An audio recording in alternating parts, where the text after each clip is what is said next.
به نام و آیاد خداوند بخشاینده و مهربان. بینندگان عزیز، شما بیننده گزارش اختصاصی از شفاخانه انکشاف یافته قجور جاغوری هستید.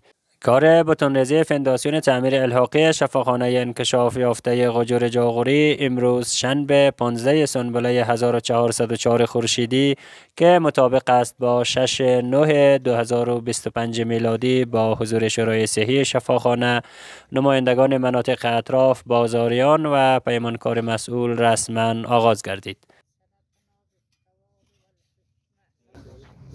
الله اکبر.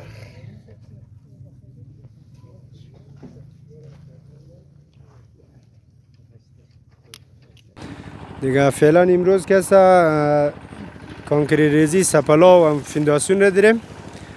انشالله امروز این کارایش ختم میشه. مواد که برسه بخیر دیگه سنگکاری هم در حدود یک هفته تکمیل میشه انشالله. که سنگش هم میده شده، مواد چنوز نورده. انشالله صبح مواد انتقال میده، یعنی صبح که هست نیمه پایای زیرخت میشه. 2 روز آینده انشالله باز سنگکاری شروع میشه.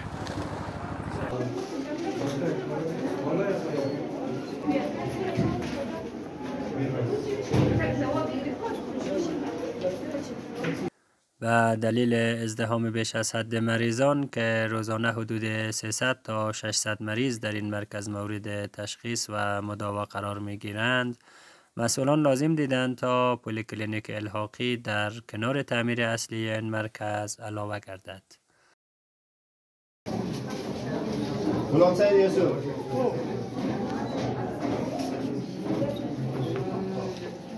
مرتضی عزت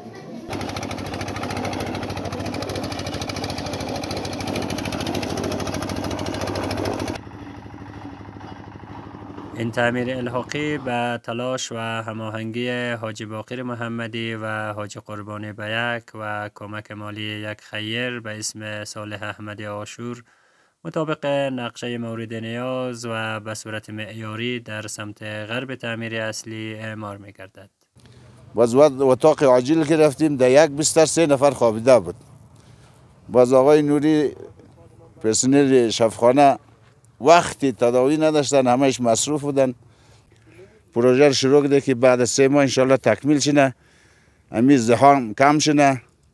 مریضایی که از بیرون می اول دمی این مراجعه میشه، بعد هر کس که بستر شد انشالله در مرکز مرده خود شفاخانه.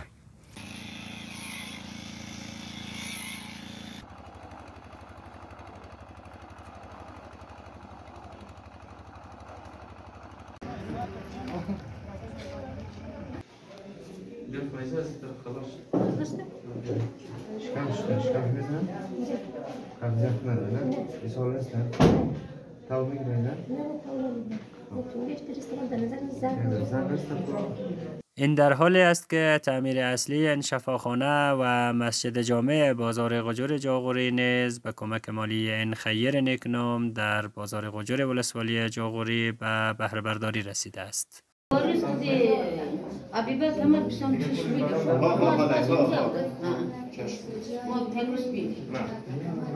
در اخیر آقای رحیمی، یکی از علمای جاغوری، مردم را به سازندگی و آبادی تشویق نموده خواهان همکاری اقشار مختلف جامعه در این راستا گردیده و با اطاعت دعا این مراسم را به پایان رسانید.